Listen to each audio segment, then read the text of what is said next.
Children, I agree that we all are staying indoors to keep us safe from corona attack. But remember that you are confined only by the walls, but still you can build yourself.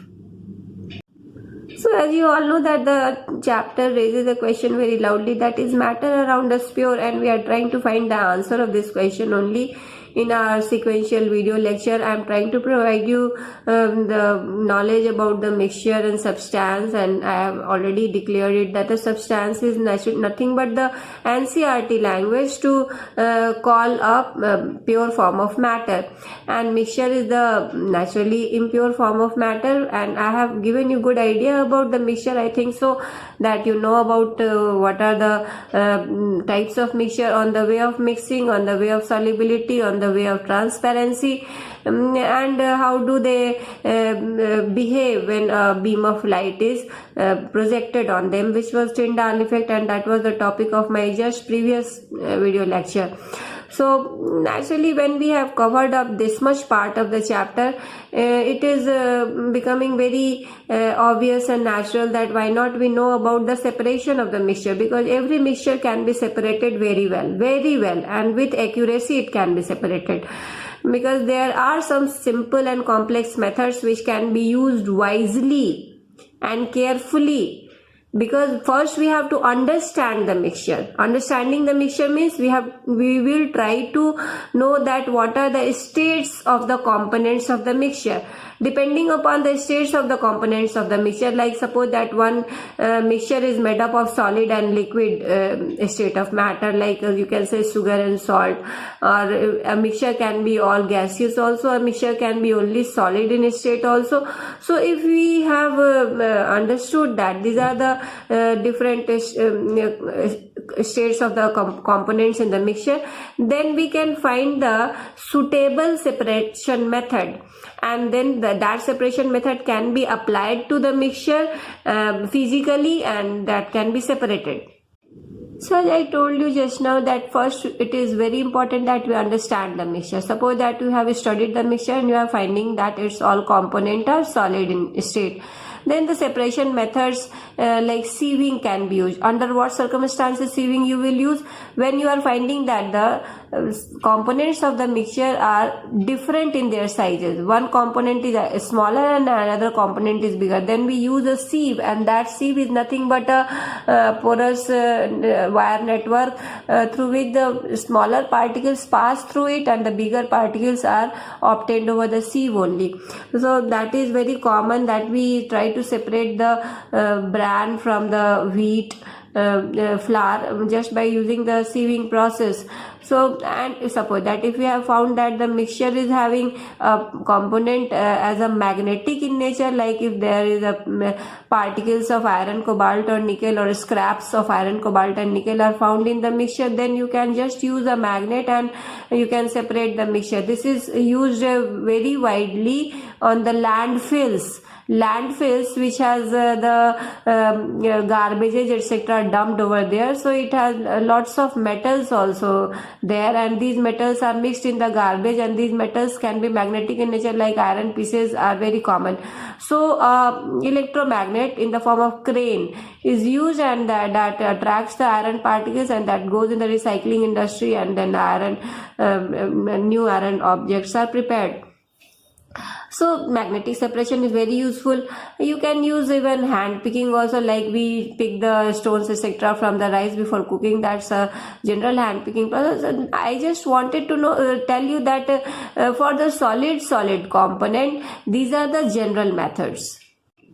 So first you will find that the first few separation methods that has been given in the chapter is the method which can separate a colloidal solution. Now try to understand that what is separated in the colloidal solution. In the colloidal solution, I already have told you that the components are called as dispersed phase and dispersion medium.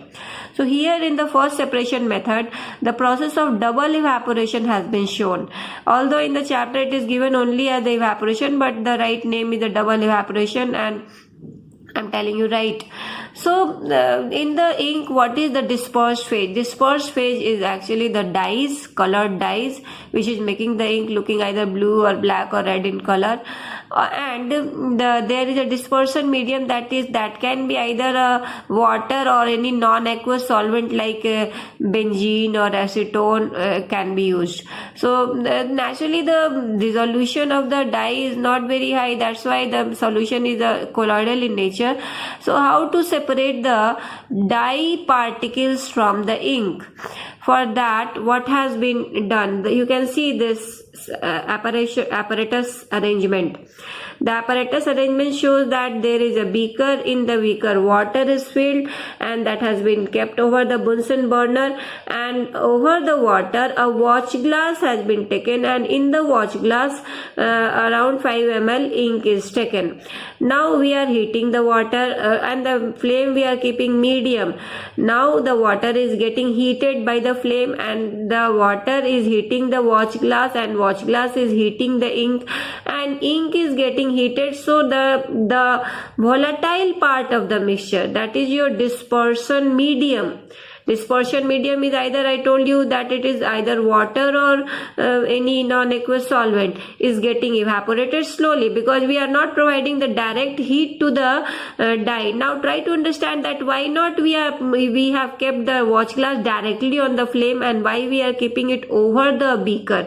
That is the main technique here to achieve the success in separating the dye particles from the ink. Why? Because the dye is an organic substance, and organic substances are inflammable in nature. So if we will directly put the watch glass over the flame, the dyes will burn quickly and you will not be successful in separating the mixture. Naturally here we have to provide slow heating, and slow heating will do what? It will slowly evaporate, not vaporize. I am saying evaporation is a slow process. Slowly it will evaporate the non-aqueous solvent or water, which is aqueous solvent, and then the whole water or the solvent will dry, and you will see that the colored ink particles are obtained in the form of crystal over the watch glass. So this is the double evaporation process, and it is used to separate the colored pigments from the dye. So boys, you will find that the first few separation methods that has been given in the chapter is the method which can separate a colloidal solution. Now try to understand that what is separated in the colloidal solution. In the colloidal solution, I already have told you that the components are called as dispersed phase and dispersion medium. So here in the first separation method, the process of double evaporation has been shown. Although in the chapter it is given only as the evaporation, but the right name is the double evaporation, and I'm telling you right. So in the ink, what is the dispersed phase? Dispersed phase is actually the dyes, colored dyes, which is making the ink looking either blue or black or red in color. And there is a dispersion medium that can be either water or any non-aqueous solvent like benzene or acetone can be used. So naturally the resolution of the dye is not very high, that's why the solution is colloidal in nature. So how to separate the dye particles from the ink? For that, what has been done? You can see this apparatus arrangement. The apparatus arrangement shows that there is a beaker. In the beaker, water is filled and that has been kept over the Bunsen burner, and over the water a watch glass has been taken, and in the watch glass around 5 ml ink is taken. Now we are heating the water and the flame we are keeping medium. Now the water is getting heated by the flame and the water is heating the watch glass and watch glass is heating the ink, and ink is getting heated. So the volatile part of the mixture, that is your dispersion medium.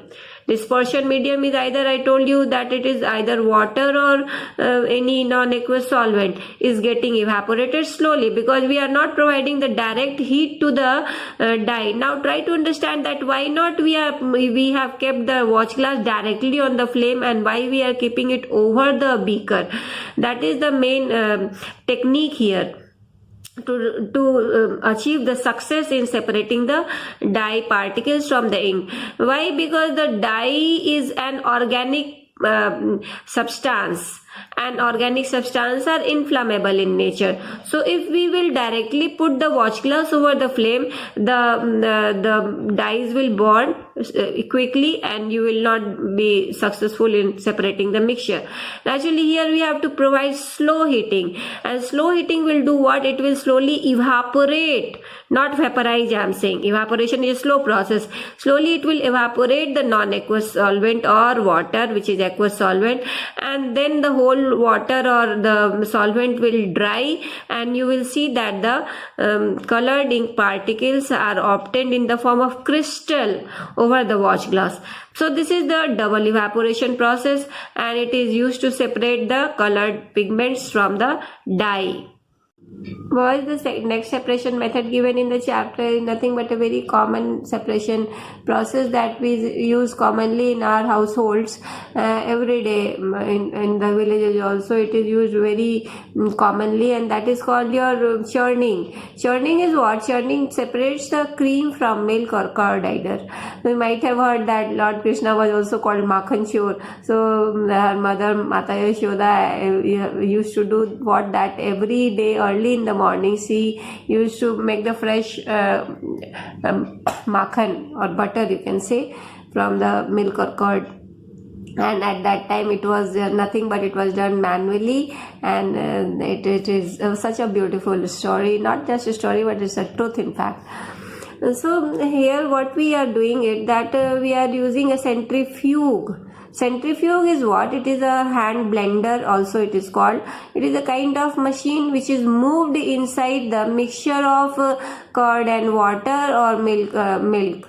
Because here in the milk the dispersed phase is actually your cream particles, and the dispersion medium is nothing but the water of the milk, and similarly in the curd also. So dispersed phase milk gets collected when the centrifuge is moved vigorously inside the pot in which we are taking the milk or curd. Then the cream particles are moving towards the center of the pot and near the hand blender or the centrifugal machine. So why it happens that it starts moving towards the center of the pot? It happens because the process is actually carried out by a method that is called centrifugation. I told you that the colloids are always used by the process, or are always separated by the process of centrifugation, and here I am telling you the right application of the centrifugation when we separate the cream from the milk or curd. So what happens that a centrifugal force is applied when we move the centrifuge or hand blender very vigorously inside the mixture, and that centrifugal force is applied in what direction? It is applied from the circumference towards the center of the pot. So naturally at the center the cream particles are separated. Cream particles are lighter. I am telling you, the lighter particles are forced towards the center of the pot, and the heavier water is going away from the center, and that is towards the circumference, and that's how we separate the cream from the milk successfully by the process of centrifugation, or we commonly call it as churning also.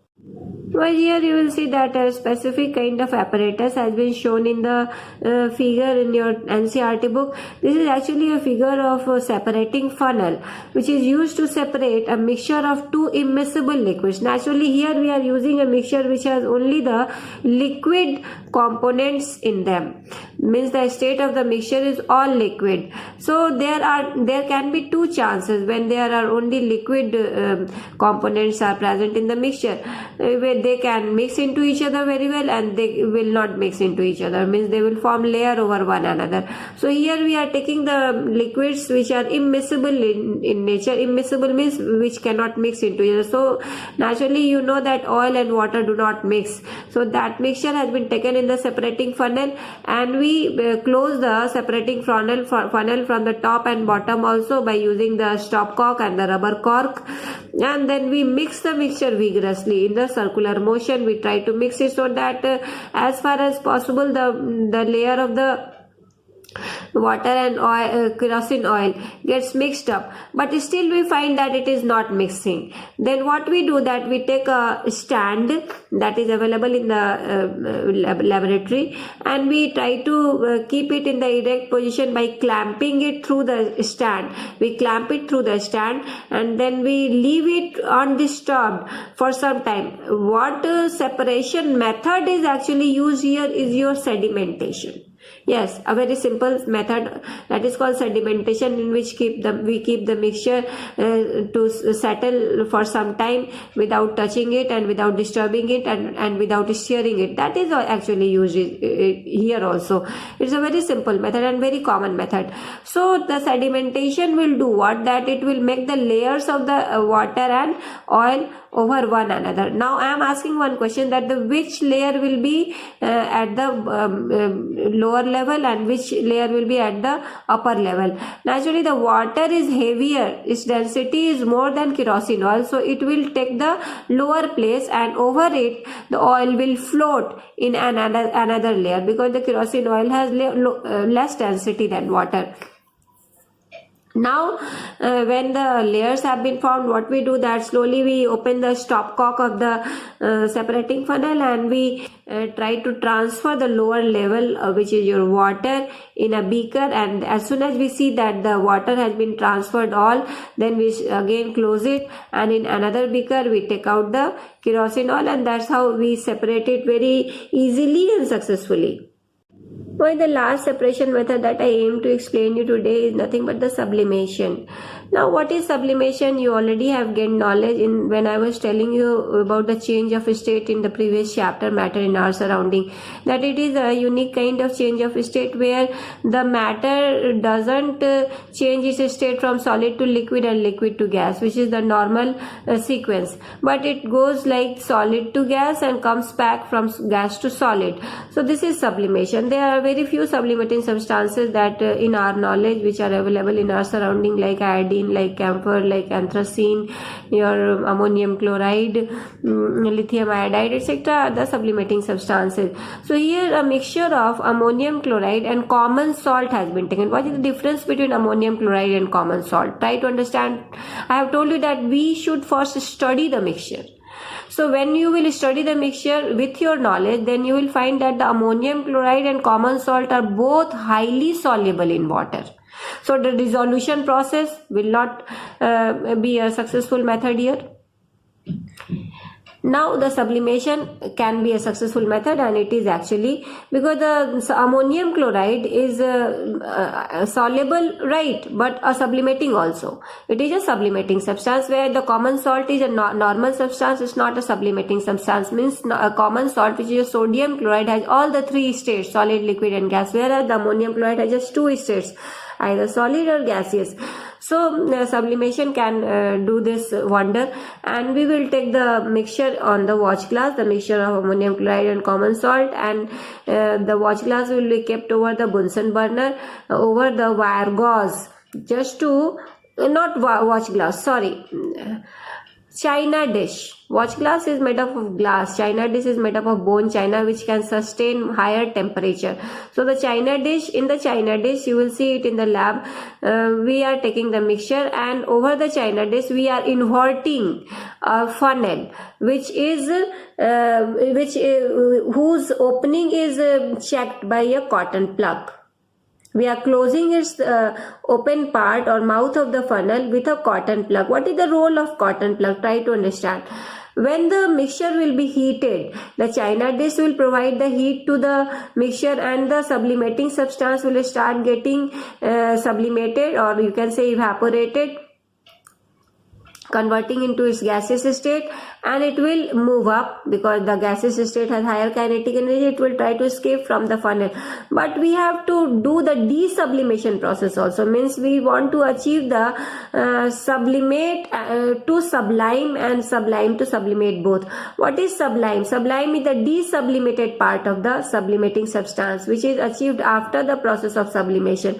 So just to trap the vapor of the ammonium chloride, we keep the cotton plug closed to the funnel, and then it will do what, that the vapor will remain trapped inside. And since upper part of the funnel is relatively cooler, because it is not getting as much heat as the lower part of the funnel, so finding the colder surface from the walls of the upper part of the funnel, the vapor will get desublimated and it will convert into sublime, and it will get deposited at the funnel's upper part.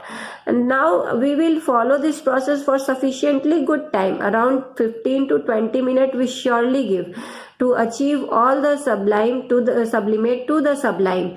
And then we will switch off the flame, and what we will do, that we will keep the apparatus in the intact position, in the same position. We will not disturb the apparatus arrangement for some time, so that the all the vapors get cooled and convert into sublime. And then we take it out, and with the help of a spatula we scratch out all the sublime, and we see the separation process is over. So today in this class I tried to cover up around 3-4 separation processes, but I am always telling you that these were the simpler separation method. We are still have to learn the complex separation methods, which are chromatography, distillation, fractional distillation, etc. So one by one in my coming video lectures I will try to make it clear.